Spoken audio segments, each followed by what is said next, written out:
The WOBSX program itself was a 3-hour meeting once a month where the cohort came together, and it was chaired by John Brett. Yeah.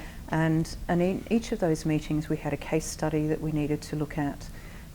We usually had a guest speaker, and the guest speaker may have been someone who was another experienced chair, or somebody from one of the recruitment firms, somebody that you wouldn't normally get the opportunity to ask some really candid questions of and get a candid response back.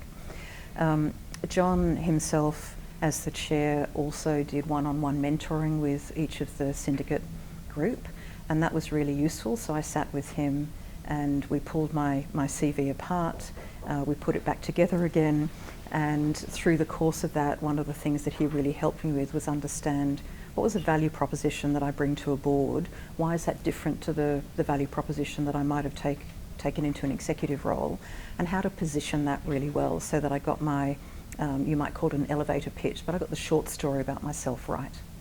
So really focused your attention. Very much focused my attention on what I bring to a board and how I can really contribute to the strategy and the outcomes of that organisation.